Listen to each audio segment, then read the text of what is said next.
Gente boa, gente bonita, dando prosseguimento às nossas aulas de urbanização e chegando ao encerramento. Nas aulas anteriores vimos sobre as cidades globais, as suas características e como elas são classificadas. E agora vejamos, sobre as megalópolis, que têm certas relações com todos os conteúdos que nós vimos anteriormente, como por exemplo metrópoles, regiões metropolitanas. Em alguns casos, inclusive, essas megalópolis têm sim cidades globais. Não exatamente, elas podem ter cidades globais ou não, mas porém as mais importantes, as mais visíveis, têm pelo menos uma cidade global e depois metrópoles nacionais ou metrópoles regionais. Primeiro, não confundamos megalópole com megacidade. O prefixo mega engana, né? Megacidade, como nós vimos lá nas primeiras aulas, megacidade é uma grande cidade de área urbana muito extensa, muito densa e que concentra uma população total muito grande, ou seja, superior a 10 milhões de habitantes. Algumas cidades globais, mais uma vez, São Paulo, me perdoe a repetição, mas para enfatizar as características que o Brasil tem que se destacam, São Paulo tem mais de 12 milhões de habitantes. A capital mexicana, México DF, tem mais de 25 milhões de habitantes, é gigantesca, é o dobro de São Paulo. São Paulo já é gigantesca, México DF é maior ainda. Moscou, capital da Rússia, é a única megacidade europeia, pouco mais de 10 milhões de habitantes. Agora, lá no Japão tem um outro gigante, que é Tóquio, capital do Japão. Tóquio sozinha tem 27, quase 30 milhões de habitantes. E infelizmente eu não coloquei, me perdoem pelo erro, mas a megalópole Tóquio-Osaka, que é uma extensa região metropolitana, que nós veremos como se classifica, ela concentra 100 milhões de habitantes naquele país, no Japão.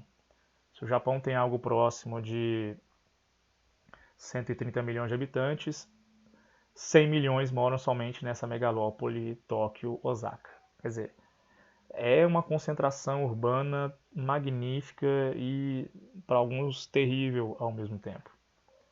Então sabemos agora o que é uma megacidade. Agora vejamos o que é uma megalópole em si.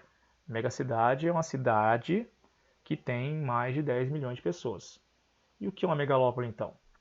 Esse conceito foi cunhado em 1960 exatamente por um geógrafo francês chamado Jean Gottman, tentando entender o que acontecia em um contexto geográfico estadunidense que abarca três grandes metrópoles estadunidenses, duas metrópoles nacionais e uma metrópole ou cidade global. As nacionais são Boston, no estado de Massachusetts, e a capital federal deles, Washington, D.C., e a metrópole global, a cidade global de Nova York. Ele percebeu que essas três cidades, que são as cidades polo, elas são referências de uma imensa região metropolitana, onde as cidades dos municípios que integram essa imensa região metropolitana, essas cidades são todas integradas.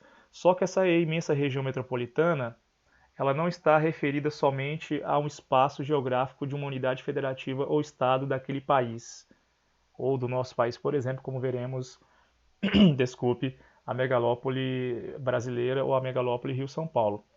Mas a megalópole ela extravasa uma, duas, às vezes até três unidades federativas. Então nós temos um imenso espaço geográfico onde nós temos os municípios ou as cidades polo, ou as cidades mais importantes, nesse caso é mais conhecido a Boss-Wash, e os municípios entre essas cidades polos, eles são todos integrados com as suas regiões metropolitanas, todas combinadas, ou com as suas zonas urbanas todas conurbadas ou quase todas conurbadas, onde o sistema de integração de transporte ele visa atender a necessidade dessa integração, onde também a circulação de pessoas, mercadorias, serviço e capital é muito intenso entre esses três polos, e as cidades que integram esse monstro urbano, essa região super urbana, super densa, super povoada, que se caracteriza como megalópole. Vejamos os casos mais conhecidos, que são os casos estadunidenses. Eu peço desculpas por não ter mostrado outros, para não alongar demais. Vejamos os casos estadunidenses, que são os mais conhecidos, depois comparemos com o caso brasileiro. Aqui no mapa nós podemos ver as 3 megalópolis estadunidenses. Aquele país tem 3 megalópolis, ou seja, são imensas áreas superpovoadas, onde nós temos 2 ou 3 cidades-polo, e as cidades que estão próximas a essas cidades-polo são todas integradas, seja através da conurbação de suas cidades ou zonas urbanas, seja também através da integração dos seus sistemas de transporte, sistema de saúde, de educação, e também que possibilita o fluxo maior de capital, de mercadoria, de serviço e principalmente de pessoas. A megalópole 1 é a megalópole San San, também conhecida como megalópole da Califórnia ou megalópole da costa oeste. Essa San San, ela tem uma característica peculiar em relação às outras, ela é transnacional.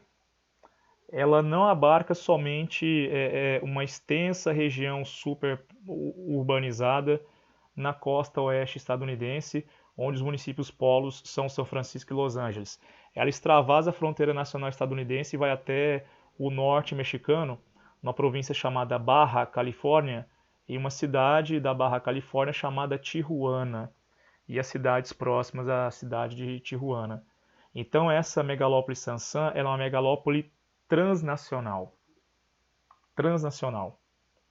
Ela congrega uma população gigantesca de mais de 36 milhões de pessoas, tanto estadunidenses da costa oeste, habitantes da Califórnia, nessa imensa região superurbana que tem como polo São Francisco e Los Angeles, mas também extravasa a fronteira estadunidense, chegando ao norte, o noroeste mexicano, na província da Baja Califórnia, aqui abarcando um município ou uma cidade muito conhecida do México, que é a cidade de Tijuana.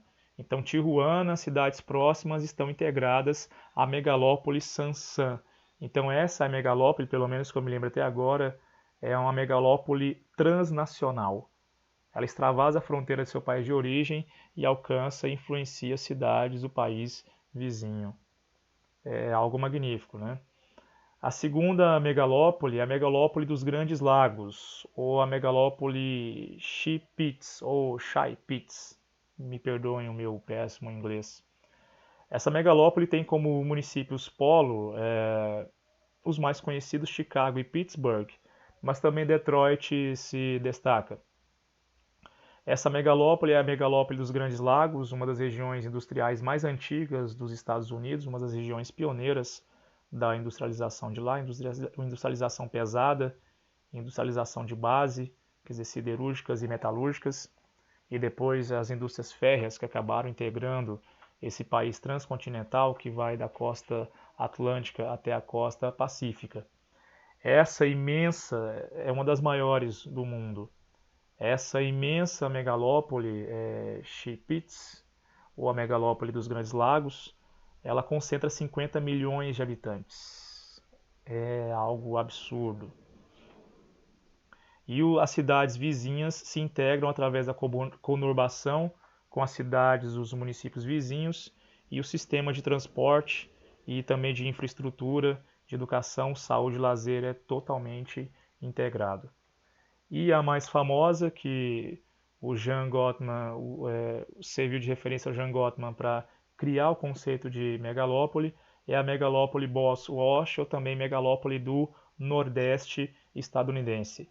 Megalópole do Nordeste estadunidense, que tem como polos Boston e Massachusetts, passando por Nova York, que estaria na parte centralizada, e finalizaria até Washington, D.C., capital dos Estados Unidos, ou da Federação Estadunidense, que reúne nada mais nada menos do que aproximadamente 52 milhões de habitantes, ou seja, uma das áreas urbanas mais concentradas, mais densas a nível mundial. Não é a maior é a megalópole Tóquio-Osaka, me perdoem, eu prometo fazer depois uma videoaula especificamente sobre essa megalópole, mas essa megalópole Tóquio-Osaka ela tem 100 milhões de habitantes, pelo menos. Pelo menos.